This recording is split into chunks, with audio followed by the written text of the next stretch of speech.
Raw, the most must-see show here on StreamYard and YouTube.com. Hello, friends. I am your ridiculously over good brother, Anthony Florio here, joined, as always, by good old MF Michael Fletcher. We got the First Lady of the Wrestling Forum as well, the Twisted Angel, Didi Woodson, awaiting the presence of the phenom Michael Bullock. Not sure if he'll be with us this evening. I've already sent him the invite and all that, so if he comes in, we will catch him up on what he missed. If not, then we're hopeful that we'll have him for the Cerebral Smack Talk with MF either tomorrow or Wednesday night, depending on MF's schedule. So, oh my goodness, what a night. Monday Night Raw this evening, live from the Xcel Energy Center, St. Paul, Minnesota, the home of the NHL's Minnesota Wild. And just like that team name says, it was, well, and also in the immortal words of Bon Jovi, one of MF and my personal favorite concerts of all time, one wild night, to say the very least. So we started it off, well, we actually started it off with a match for once. We had the big dog, Roman Reigns, squaring off against Dolph Ziggler. Roman Reigns wins the match, 10 minutes, 50 seconds. If I'm going to be quite honest, I got to say, for me, this was the fight of the night. I'm giving this between 3.5 and 4 stars. Very good opening match.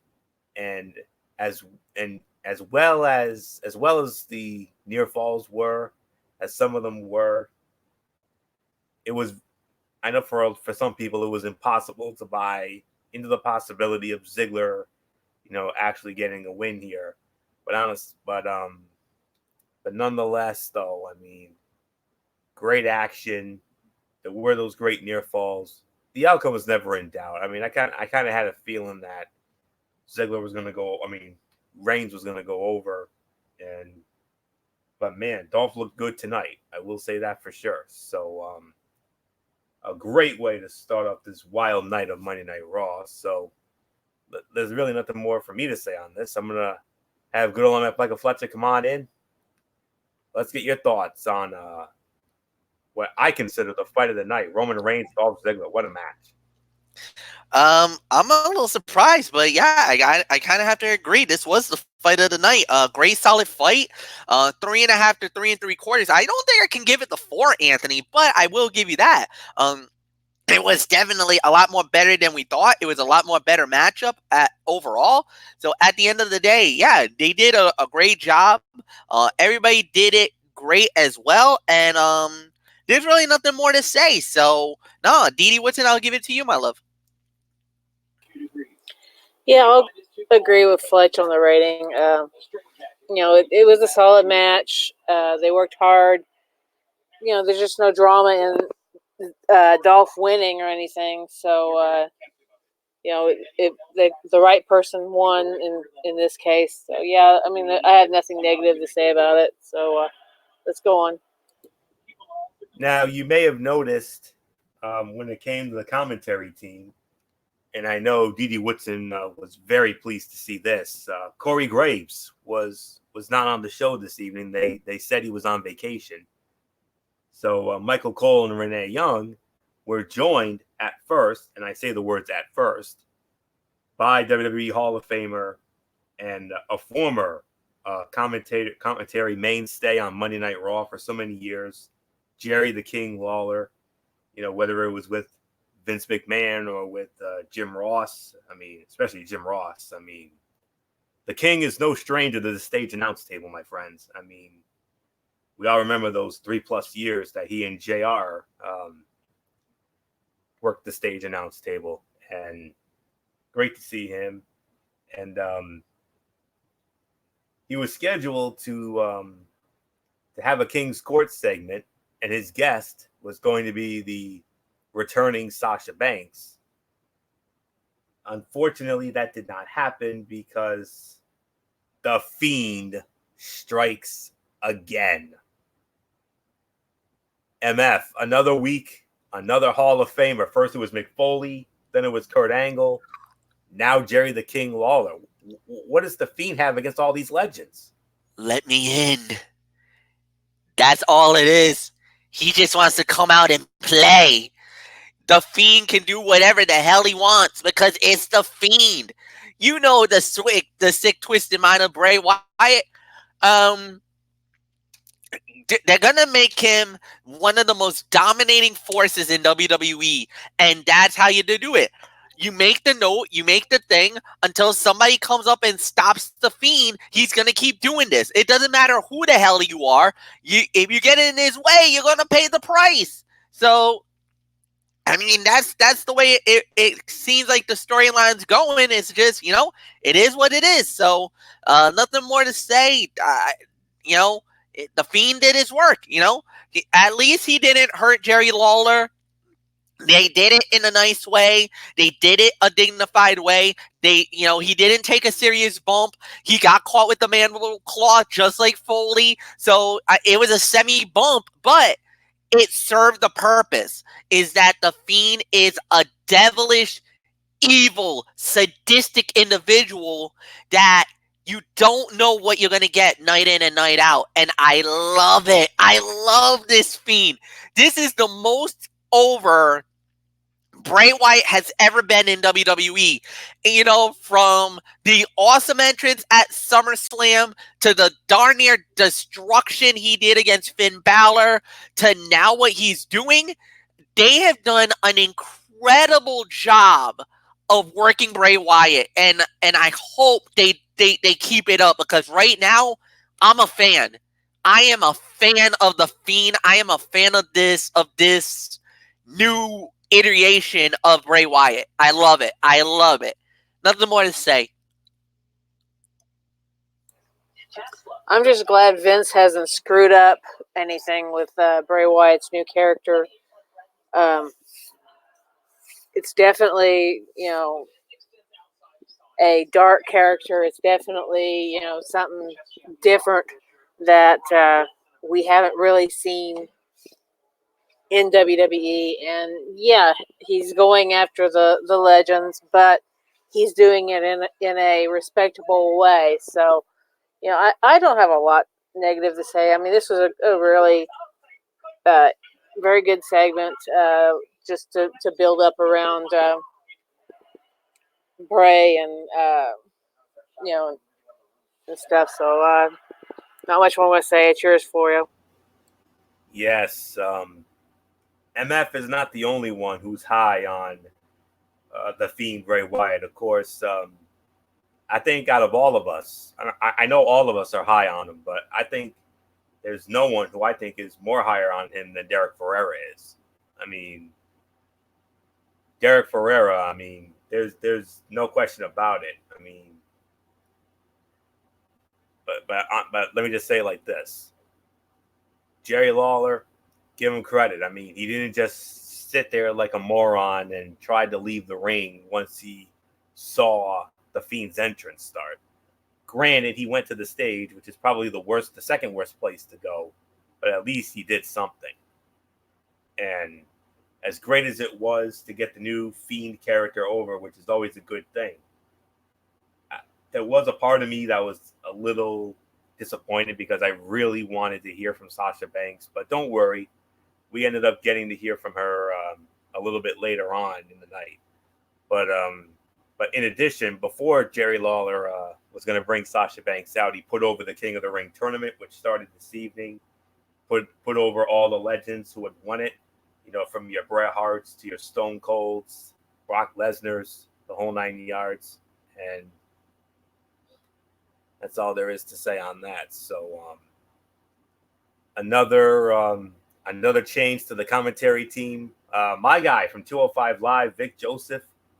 And I'm going to be honest with you. He really brought it this evening. I thought he did a great job, on the stage announce table there with Cole and Renee. So I kind of felt it was like a tryout for Vic Joseph, because I think Vic Joseph is going to be the future voice of Monday Night Raw if and when Michael Cole decides to hang it up.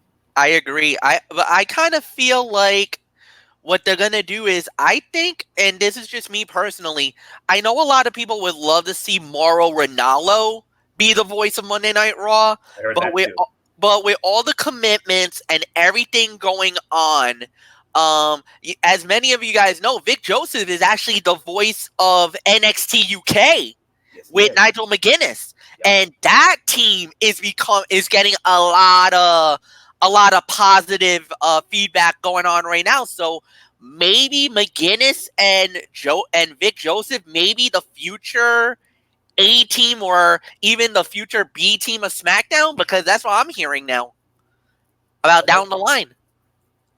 Only time will tell, but Vic Joseph filled in admirably this evening.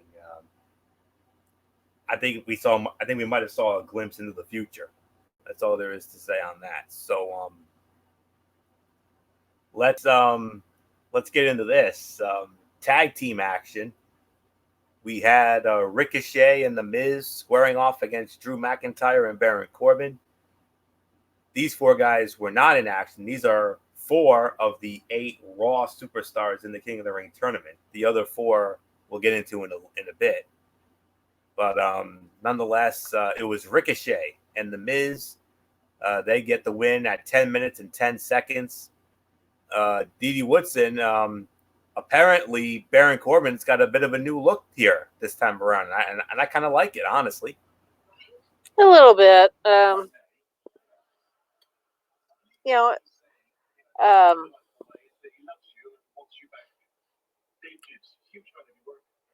Let's see, I lost my notes.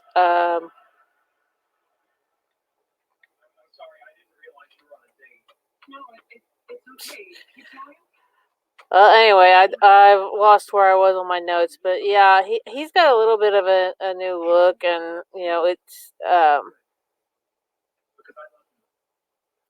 it seemed like it was a good and a fun tag match, and it definitely, with Ricochet picking up the win, it gave him a chance to shine. I'm gonna give this about 3 1/4 stars. To maybe 3.5. So yeah, I mean, it was a very good tag match. I have not really a whole lot negative to say about it because I mean, these guys did a really good job. So, Flo, it's yours. I would not only say second best fight of the night, but I would have to say sleeper fight of the night. I didn't really expect much out of this, especially given the lack of ability of Corbin. But I gotta admit, I kind of like Corbin's new look here. I mean, who knows? Maybe maybe this is like a slow tease for a repackage. And quite frankly, I think he needs it after that after all that Constable bleep face BS we had to endure for God knows how long. But and the biggest news coming out of that match was that Corbin finally ditched the what some are calling the bad wedding bartender shirt, or the TGI Fridays get up that Finn Balor, did that. But that is definitely an upgrade over that weird attire. But aside from that, the match itself was fine. Served as a preview of upcoming King of the Ring matches featuring Ricochet and Drew McIntyre and The Miz and Baron Corbin. And I'm still going with Drew McIntyre as my pick to win it. Based on the last 3 couple of King of the Rings. Sheamus, Bad News Barrett, for example, having European accents. I'm definitely all for McIntyre winning, but I just hope he's not going to, and if he does, I just hope he doesn't become a one-dimensional king. Now, I'm also hearing rumors that Ricochet is in the running for this. Yes, I'm even hearing rumors about even Baron Corbin winning. And one other name that has been thrown out there, and MF's like, come on, where's the love for the SmackDown guys? Don't worry, MF. Andrade? I think Andrade was one, but that's not the one I was really leaning. Not the one I heard about. The one that I had read about was KO, Kevin Owens, which I think, especially with his new babyface character, I think that would be a perfect way to get him over. Oh yeah, I agree, and I think a lot of people would rally around King KO. or I should call him the KO King. Let's go that way. So I think I'd be down with the KO King. Yes, That has a nice ring to it. Yeah. absolutely. So but I'm right around the same boat as Didi as far as the match goes. 3 to 3.25 stars. We'll get more into the King of the Ring bracket in a minute because there are some news and views out of that I want to share. So nothing more for me to say. 3 to 3.25 stars. Second best fight of the night, and the sleeper fight of the night too. So MF, what do you think about all this and Corbin's new look and the whole 9 yards? Don't care about Corbin's new look, whatever. 3 stars for me is the rating that I got. And yeah, this was a good fight. This was a very good match, solid battle. Enjoyed it. I really got nothing more to say after that. So Anthony, I give it back to you. All righty. Then and then they had some stuff here, and now here's what happens here. We were scheduled to have a United States Heavyweight Championship match. The phenomenal AJ Styles defending the title against Braun Strowman. Fight gets thrown out. OC club interference, if you will. Braun Strowman picked up the win by disqualification, 1 minute 50 seconds. We're gonna throw that out, and I gotta say that was very disappointing. You know, when the company hypes a title match all week, and it turns out to be less than 2 minutes in length. And then from there, Seth Rollins came to the rescue of Strowman, and there was a backstage moment. He was saying, "Hey, Strowman, I'm gonna go try to make this official. You and me against Gallows and Anderson for the Raw Tag Team Championships." Okay, now there's your main event this evening. Okay, now let's get into the King of the Ring tournament. Some interesting notes that I do want to share. You have the 8 superstars from Raw on one side of the bracket, and on the other side of the bracket, you have the 8 superstars from SmackDown Live. I think it is very fitting, and I think it's very appropriate that the final match will be Raw versus SmackDown Live. So whichever superstar wins the King of the Ring tournament, not only does he get bragging rights for himself, but he also gets bragging rights for his brand as well. So we'll have to wait and see. But thing is, how about this? Semi-final matchups will take place. The Raw semi-final match, Monday night, September the 9th, and the SmackDown semi-final, Tuesday, September the 10th. Those semifinal matches, respectively, will both take place when WWE on television returns to the world's most famous arena, Madison Square Garden, the home of my and MF's New York Rangers, and that's going to be hella fun. And the final match, will take place on Sunday night, September the 15th, as part of the Clash of the Champions pay-per-view at the Spectrum Center in Charlotte, North Carolina. So as if you couldn't make Clash of the Champions any bigger with every belt on the line, now you throw in the King of the Ring on top of that. So just wanted to, share that real quick. And when we get to MF and Didi, if they want to, share their thoughts on how everything turned out with the brackets, feel free. So first match, and I'm going to say it like this. This was a good old MF Michael Fletcher special, because these are 2 of his favorite guys right here.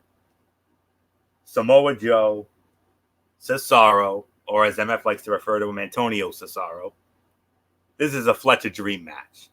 I mean, you think about the physicality of both of these men, you got potential for a be a man fight. Well, guess what, folks? We got to be a man fight and then some. Winner of the match in an even 10 minutes, it was Samoa Joe with the Coquina Clutch. You know how Michael Bullock and I love to say the name of that move. Another one of the fights of the night. This was another solid 3-star match. I kind of wanted to see more, if I'm going to be honest with you, because it was just getting really, really good. This could have been fight of the night if they'd given it a couple more minutes and a couple of more hope spots. But nonetheless, I'm not surprised with the outcome. I had a feeling Joe was going to go over. Honestly, both men need it based on the way they've been booked, especially Joe. So I think Joe needed it a little bit more, if I'm being honest. So Joe advances, and he will await the winner of Ricochet and Drew McIntyre. Now, we've seen Joe and Ricochet before, back at the Stomping Grounds pay-per-view back in June, when Ricochet pulled off what I consider the upset of the year by defeating Joe for the United States Heavyweight Championship. We'll have to wait and see if we get Ricochet and Joe again. But if McIntyre goes over, McIntyre and Joe, you thought what we saw with Joe and Cesaro tonight was a Be a Man fight? That ain't nothing compared to the Be a Man fight we would get if McIntyre and Joe go at it. Oh, wow. That's something. Solid 3 stars. This was another one of the top fights of the night. Definitely in my top 3, without a doubt. So, good old MF Michael Fletcher.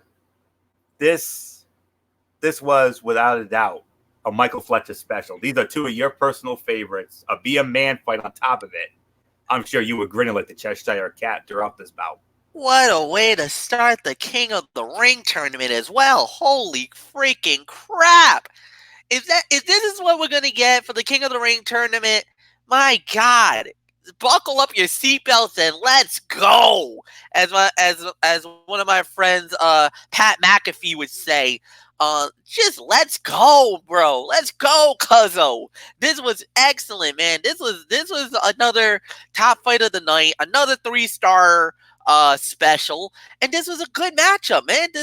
Everything was all good. I love the body of work of both men. They brought it. Yeah, I was a little disappointed. I was hoping for more time, but I think there's a time limit in the King of the Ring. I think for first round, I think there's a time limit. So that's why you kind of have to be a little careful there with the first round. So I don't know. I don't know if there is a time limit or not, but I've always remembered that there always was, I think, a 15 or 20-minute time limit for a King of the Ring, for at least for first round. So, no, this was a great match, solid fight. I enjoyed it. I got nothing more to say, guys. So, Didi Woodson, I give it to you, my love. Yeah, it was definitely a 3-star fight. You know, it was an overall good physical and hard-hitting match, and it was paced really, really well.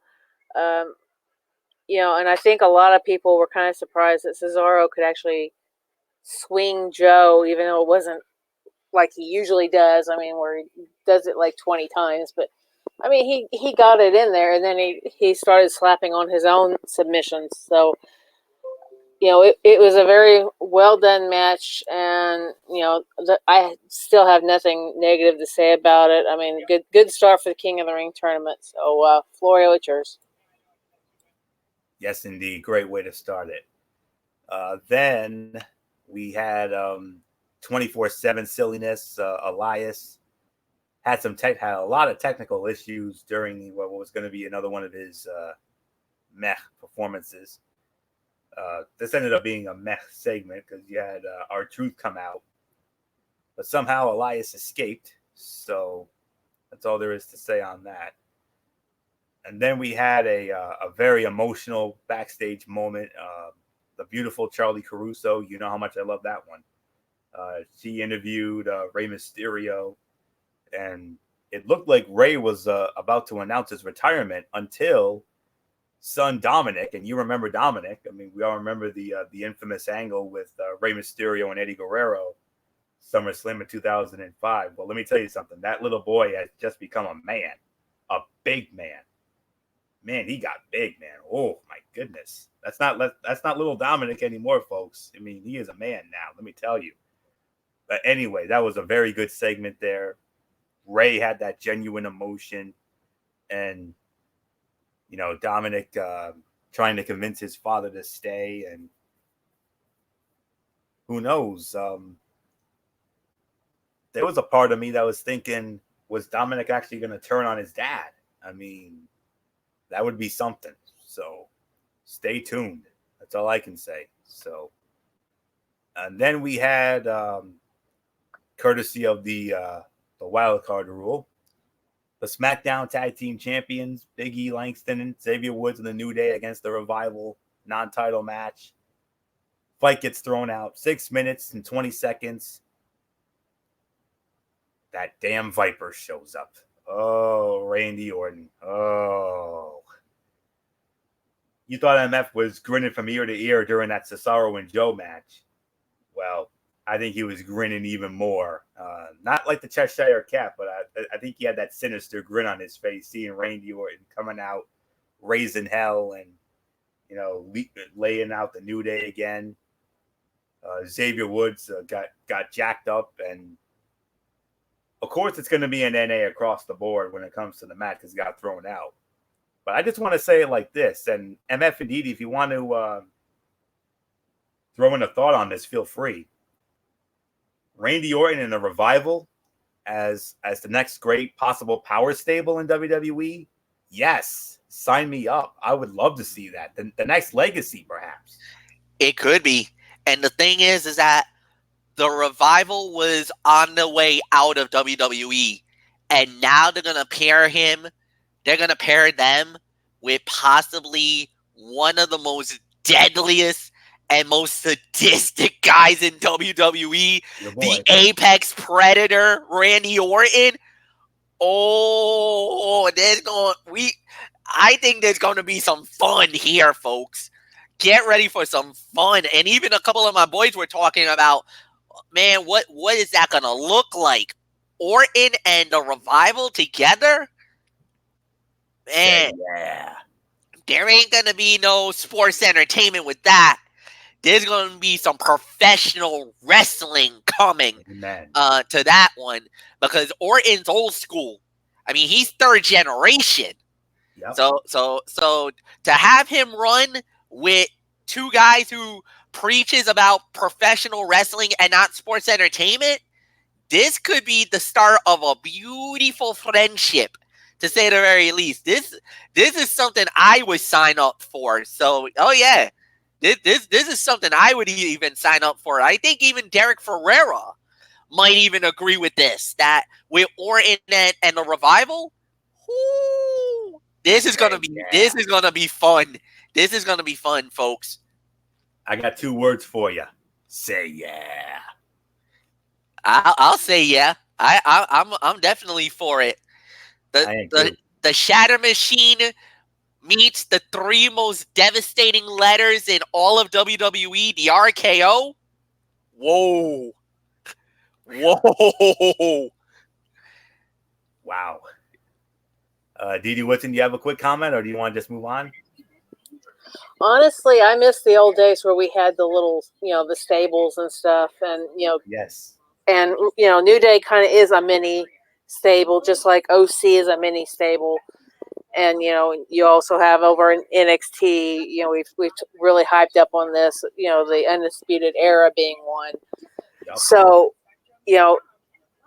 I think it's a good idea for them to go back into that era and just bring back some of those, because we're getting to a point to where some of these matches have gotten really stale. Well, already have like the 3 members of New Day. You need 3 members of another team to actually bring a good match where you have a 6-man tag on each side. And, they don't really have that on either show. You just have, one on one show and one on the other. So, yeah, I think it's time we need to start building up some of these stables, because look what happened to Insanity. They just kind of went and they're gone. So we need to start building up with what we have, maybe bring some guys up and, reinforce that old stable type wrestling we had, especially with Survivor Series coming up. I mean, that would be the perfect time to really start building, stables, building your 5-on-5 teams. And, so yeah, I'm all for it. So not much more to say. Yeah, great point, Didi. Absolutely. I mean, back in the old days of professional wrestling, we had many stables back then, like the Four Horsemen and the NWO and D-Generation X and the Hart Foundation, you know. And nowadays, we're slowly starting to get that again. You already have the New Day. They're a power stable. The OC's a power stable. And Orton and the Revival. Yes. I mean, that's moneymaker stuff right there. And then we eventually heard from Sasha Banks. It was one of those over the monitor type interviews. Michael Cole from the stage announce table, Sasha backstage, and Sasha put over her blue hair, and Cole is saying. And then they asked, why did you attack Becky and Natalya and the whole 9 yards? And then Sasha just left. So amazing. Women's tag team champions, Alexa Bliss and Nikki Cross against Fire and Desire from SmackDown Live. Of course, the Raw team goes over. It is Raw. It would make no sense for a SmackDown Live team to go over. As much as I love Fire and Desire, I'll be honest with you. 4 minutes, 15 seconds. This was a throwaway match here. This was maybe 1.5, 2 at best. The fans are confused. I mean, does WWE want us to boo them, or do they want us to cheer them? I mean, if the goal is for them to make the live crowds, sit quietly / on their hands during the matches and only react to bigger moves, then the creative team are doing a very good job with that. So that's all I can say on that. That was a so-so fight.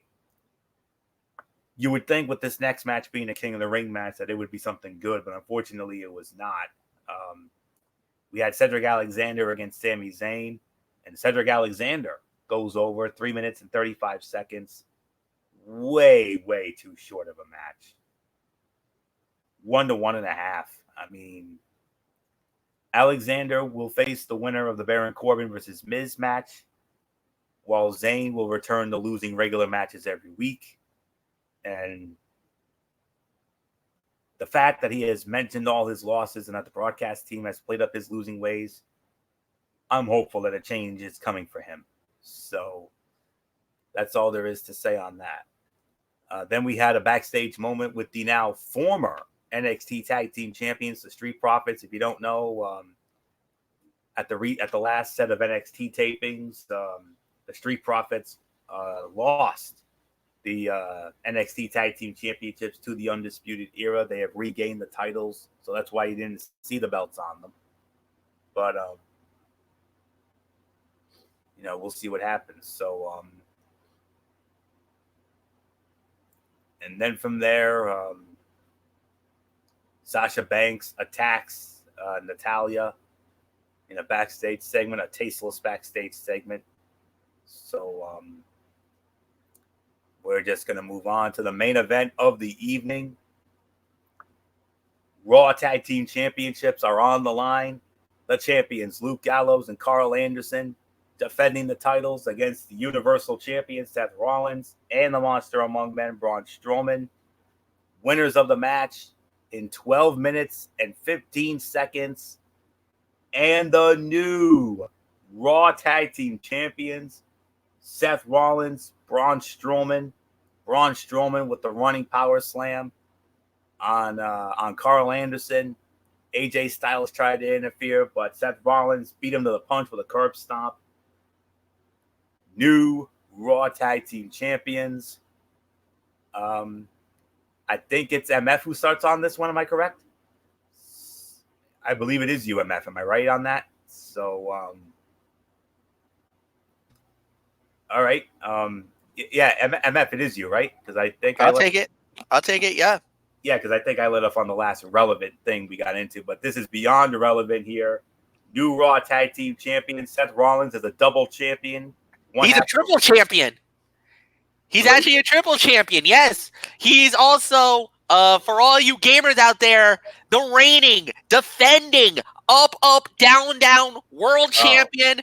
He is a triple champion. He's Seth 3 belts. He's got 3.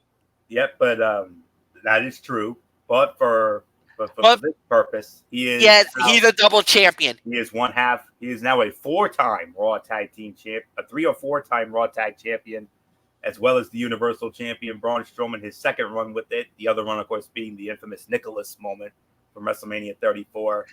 But Monsoon, I believe you have something you want to say here. History has been made, no doubt about it. New Raw Tag Team Champions. Congratulations to Seth Rollins and Braun Strowman. What can I say, man? This was a pretty good fight. This was a good main event, no doubt about it. 2.5 to 2 3/4 of a star. Solid main event. Got a decent amount of time, but the pendulum has swung. New tag team champions, but this is very interesting now because of the fact that they're the tag team champions. And because of the fact that we've seen Strowman kind of make a run for the Universal title, it almost seems very apropos that this little honeymoon is not going to last very long because of the fact that Strowman wants to become a Universal Champion. Yes, he saved Seth, but did he save him just as a friend? Or is he trying to save him for the opportunity to become the Universal Champion? I think that's one thing we need to note about. And remember, we've seen pairings or guys who've worked together who's ended up winning championships, but you don't really know what their real motive is. Very notably, during WrestleMania 23, Shawn Michaels and John Cena ended up becoming the Raw Tag Team Champions. But, as many of you guys know, Shawn Michaels and John Cena ended up fighting each other for the WWE title at WrestleMania. There was another time, Shawn Michaels and Steve Austin, they were going at each other for a while, and then they ended up winning the tag team gold. So you've had these strange bedfellow moments where guys who are practically about to be going into a rivalry, and some way, somehow, they've ended up together to win the tag team championships. Cesaro and Sheamus. You remember that? The 7 matches that they had to go through. And it ended up being that they had to work together as a unit to go after the tag team titles. Not only did they win the tag team titles, that's where they didn't set the bar. They are the bar. And that's how the bar was created. So, I mean, this is going to get very interesting in Raw Land. And the Red Brand, I don't know what the heck is going to happen now. But, like I said, new tag team champions. This is going to be very interesting. As a matter of fact, even Nicholas went on social media congratulating Braun and saying that he has a heck of a partner, one that's practically a little better than him in Seth, and actually acknowledged Seth and congratulated him. So, there's nothing more to say. I bow down to the man who got 3 belts. He's a Triple Crown champion. Seth Rollins, congratulations, bro. Nothing more to say. T.D. Woodson, tonight, Monday Night Raw burned it down with a side of roar. Definitely. We went from where everybody could chant Becky 2 belts to, not counting the up, down, down championship, saying Seth 2 belts. Now, if you want to throw that one in, say Seth 3 belts, you're welcome to it. I know a lot of people probably don't follow the up, down, down show, but yeah, it's cool that he has a championship there too. It was a good overall match. Seth, he plays a good baby face, and this was a very good match to close the show with. And the face-to-face at the end over the Universal Championship, that was definitely some major heat that we're going to be needing to lead up to, these two facing each other. There's a lot of tag teams that's imploded over a title like this, and so if this happens to where these two end up facing each other for the Universal, we'll see what happens. They could implode. It's going to be interesting at Clash of Champions if these two do continue to hang on to the tag team championship, to see whether or not Seth has to defend both titles in one night as well. So, very good match. I'm going to give it a solid 3 stars, and not much more I'm going to say about it. I mean, they made a good team. They defeated the Good Brothers just despite the interference that AJ threw in too. So, congratulations. It's yours, Florio. Yes. Another quality match here. This was solid 2.5 to 3. The crowd was very pleased to see the title change. And, like MF said, reluctant tag team partners winning the tag team championships at the expense of an actual tag team. It made for a good end of the show, yes. But at the same time, though, it kills a little bit of the momentum for the OC. It hurt, especially Gallows and Anderson, losing the titles so quickly. We'll see how they look at the end of what I believe could be a short reign for Rollins and Strowman. I do think that will implode at some point. I think it's going to lead to a Universal Championship match between the two at the Clash of the Champions. I could easily see Gallows and Anderson getting the belts back, maybe on a Raw before that, or maybe even at the event. Maybe they have Rollins and Strowman pull double duty. You don't know.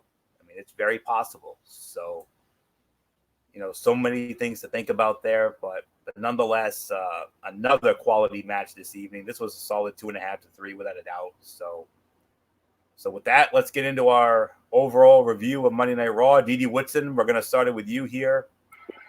Very entertaining show for the most part. Yeah, it was very entertaining for the most part. I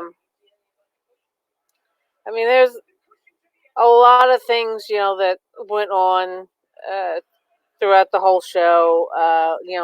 Just about every segment was important in some way, except for the 24/7 nonsense.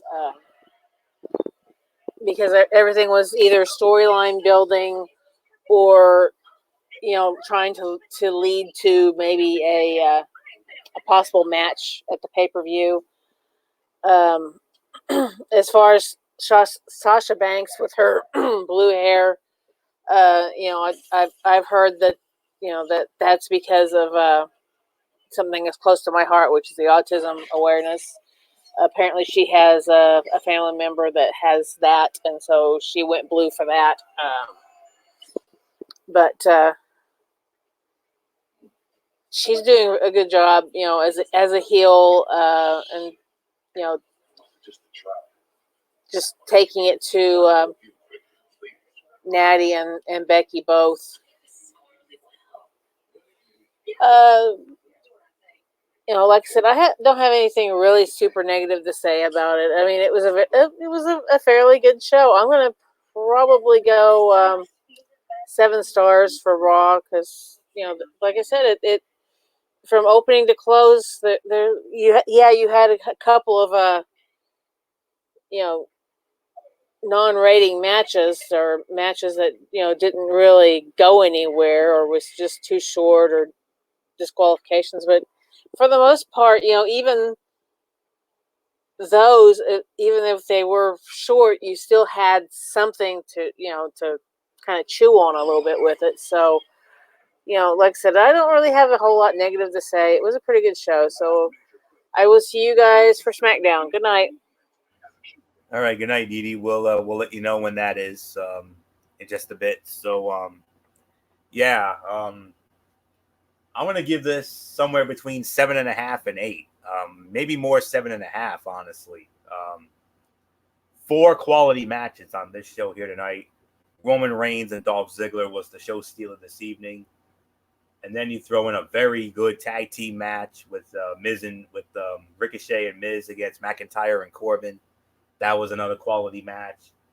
Throw in the that first King of the Ring match with Samoa Joe and Cesaro, and then the main event with Rollins and Strowman walking out with the Raw Tag Team Championships. And then the Fiend makes another strong impression here this evening, taking out another legend and Hall of Famer. He can now add Jerry the King Lawler to his collection of legends he's already taken out. He's already taken out Mick Foley. He then took out Kurt Angle. And now he can say, I took out Jerry the King Lawler. And who knows, there could be some more. We can see some more of that in the weeks to come. And another notable point to make for this evening. Great work on the commentary booth tonight. I mean, Vic Joseph especially filling in very admirably. I think he's being groomed to be the future voice of Monday Night Raw, if and when Michael Cole decides to hang it up. So, we'll have to wait and see on that. But, great pacing.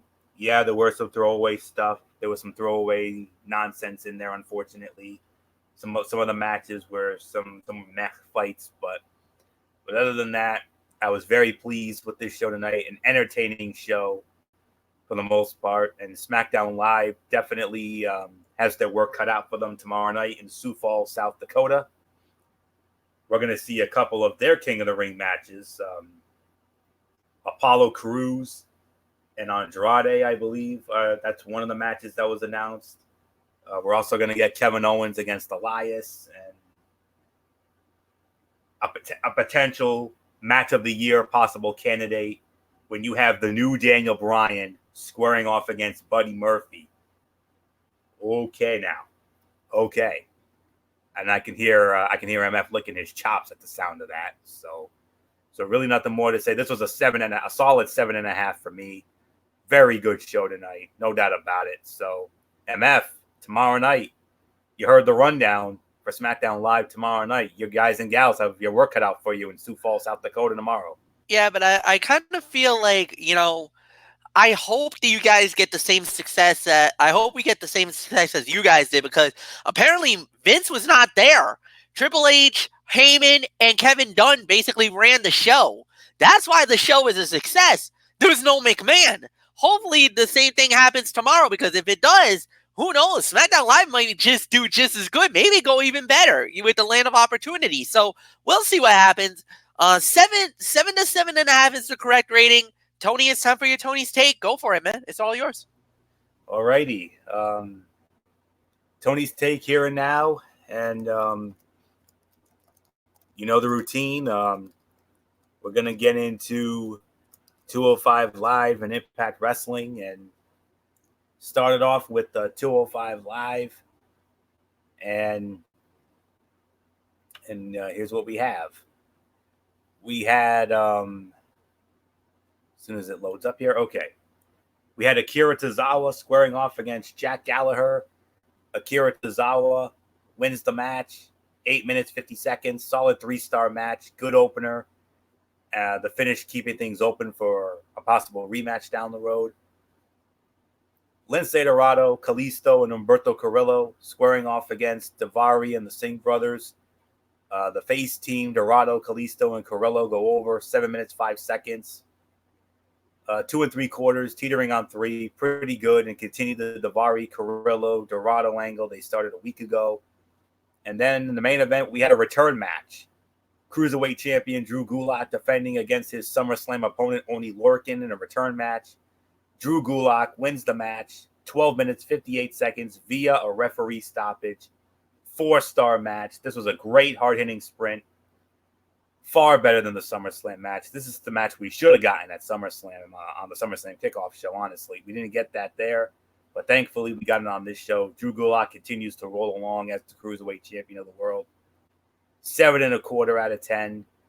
Good show. Some solid angle advancement. Great main event. So we'll just park it there. We'll see what they have in store for us tomorrow night, immediately following SmackDown Live on the WWE Network. So let's get in now to Impact Wrestling. Excuse me. And we started it with a match with Fallah Bahh squaring off against Moose. Moose wins the match, 8 minutes 50 seconds, 3-star match. Moose gets revenge in a good match as Fallah Bahh continues to improve and be a lot of fun. I'm starting to get high on this guy. I really am. Knockouts tag match, Madison Rayne and Kiera Hogan against Alexia Nicole and Jordan Grace. Madison Rayne and Kiera Hogan win the match, 10 minutes, 15 seconds. 2.5-star match, solid tag with a fun post-match angle. Rob Van Dam, Rich Swann, and Willie Mack against the Rascals. RVD, Swann, and Mack win it, 9.5 minutes. Another 3-star match. Mack and Swann as a team, I like them. Build them up for a match with the North down the road. That would be fun. This match was good and fun for the most part, but it didn't really hit that next level they're capable of. The Deaners against Desi Hit Squad. Deaners win the match, 14 minutes, 45 seconds. Worst fight of the night for me. This was a 2-star match. It was okay, but it was bland and boring. Went too long. So, that's all I can say there. Main event, Tommy Dreamer and Tessa Blanchard. Yes, you heard that right. Tommy Dreamer and Tessa Blanchard against Sami Callihan and Dave Christ. Dreamer and Blanchard win the match in 14 minutes. 2.5 stars, solid match. Only Tessa really brought out some real fire. So that's all I can say on that. This was a 6 out of 10. Solid show overall, but it was a bit flat compared to the previous couple of weeks. So we'll just park it there. And let's just quickly set the table for what we can expect for this week's edition of Impact Wrestling. And see what we have here. Trying to find it here. Yeah, this is going to be for a show called Cali Combat. So this is what we're going to have. We're going to have Michael Elgin squaring off against Rhino. The North defending the World Tag Team Championships against Reno Scum. Havoc Jessica Havoc squaring off against Alicia Edwards. Jake Chris will defend the X Division Championship against Rich Swann. Willie Mack will square off against Trey Miguel of the Rascals, and Sami Callihan will take on Tommy Dreamer in a no disqualification match. So that's what you can expect this Friday night as part of the Cali Combat edition of Impact Wrestling over on the Pursuit channel. For those who have it, or if not, hey, join MF over on his Twitch. MF will be more than happy to welcome you. So that's all I can say on that. So that will put the bow on this edition of Ridiculously Raw. We want to thank you all so very much for tuning in this evening. Good old MF Michael Fletcher, come on in. Let's set the table for the next edition of the Cerebral Smack Talk. You heard me run down the docket for SmackDown Live tomorrow night. So when are we doing it? Tomorrow night. Tomorrow night after the show goes off the air, 10 o'clock Eastern. Right now, that's all we have unless I find something for the Mikey's Mindset. But as it stands right now, we're only just going to be covering SmackDown Live. Of course, King of the Ring, the SmackDown side. There's 2 fights coming tomorrow there. And then the rest of the card because Anthony set it up. So we'll see you guys tomorrow night right here on StreamYard on my side. So we'll see you tomorrow. Anthony, it's all yours. And MF, hold on 1 minute. I want to set the table Friday night. Friday night is the season finale of Strictly Sports. And on that show, we are going to preview the 2019 NFL season. And as a special bonus, we're also going to preview the big college football game that goes down this Saturday between the Miami Hurricanes, and the Florida Gators. And then on top of that, we're going to have our final Major League Baseball power rankings of the season. Michael Bullock has just joined us. So, Michael Bullock, come on in. We're going to recap you we're going to get your thoughts on tonight's Raw.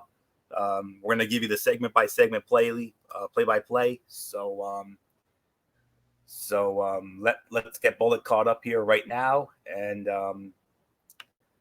Bullock, we started it off with the fight of the night, Roman Reigns against Dolph Ziggler. Roman Reigns winning 10 minutes and 50 seconds. We rated it 3.5 to 4 stars. What says you?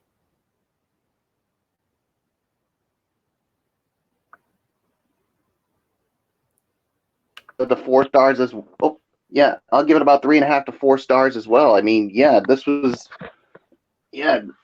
definitely. I mean, what a way to start it off. I mean, with an actual match instead of another yacker of a promo segment. But yeah, there's really nothing more to say. I mean, I love what both of these men brought to the table tonight. So nothing more to say. And then we had the Fiend, Bray Wyatt. He struck again. This time he took out another Hall of Famer, Jerry the King Lawler. How about it? Yeah, I mean, originally, I mean, he was going to have the King's Court with his guest being the Boss Sasha Banks, but the Fiend Bray Wyatt had other ideas. I mean, yeah, another legend falls at the hands of the Fiend. I mean, first it was Mick Foley, then it was Kurt Angle, and now you can add Jerry Lawler to the list. So, yeah, I mean, there's nothing more to say. Then we had Ricochet and The Miz. They defeated Drew McIntyre and Baron Corbin, 10 minutes and 10 seconds. We rated this about 3 to 3.25. What would you say? I would say about the same thing, 3 to 3.25. I mean, I like what I saw from both of these men. So, yeah, there's nothing more to say. And then Styles and Strowman that got thrown out. And then we had the first King of the Ring tournament match, Samoa Joe against Cesaro. Samoa Joe winning in an even 10 minutes. We rated it about 3 stars or so. Yeah, I'll say it was an even 3 stars. I mean, it was. I mean, I like what I saw from both these men in this match. I mean, yeah. So there's really nothing more that needs to be said. Let's move on. Yep, and then the New Day and the Revival got thrown out because of Randy Orton.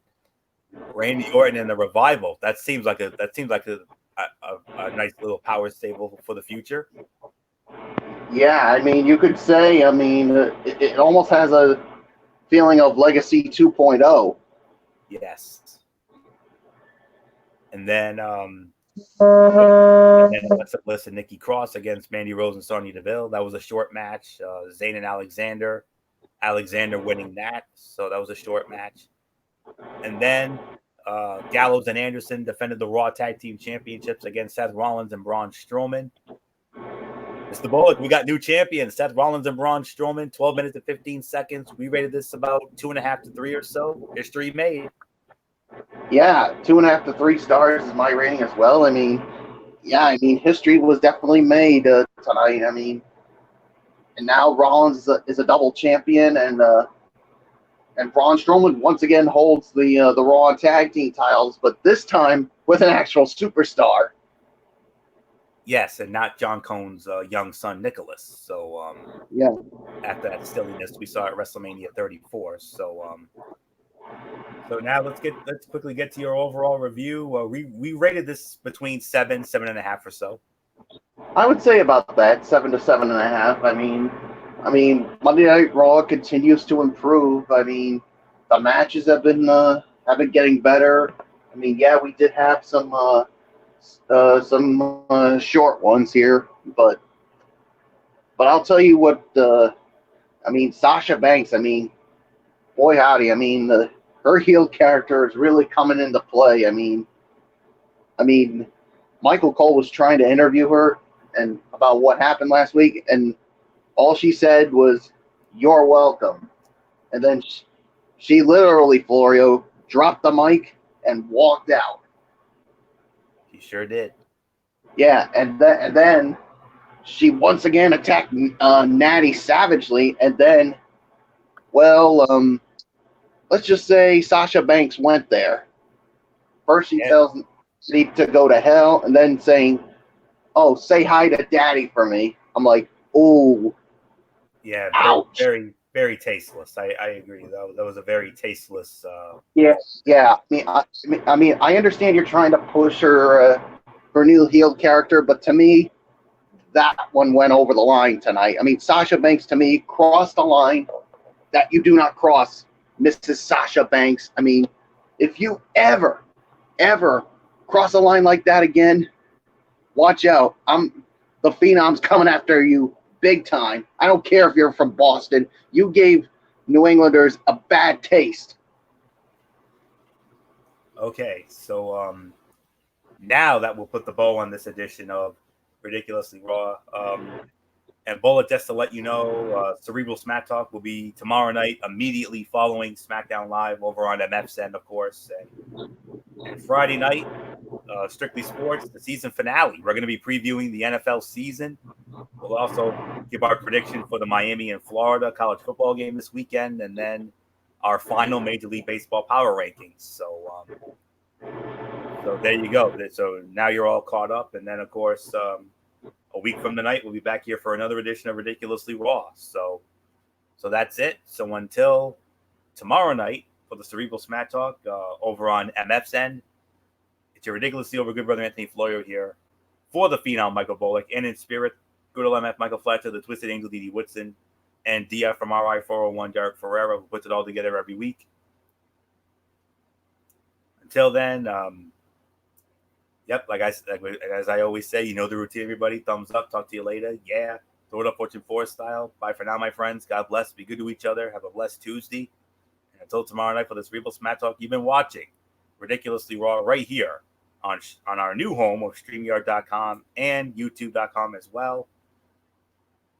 And as I always say, no matter what anyone tells you, wrestling is indeed actually real. For everybody who's been a part of this one, for now, Anthony Florio, so long, and bye, everybody, bye.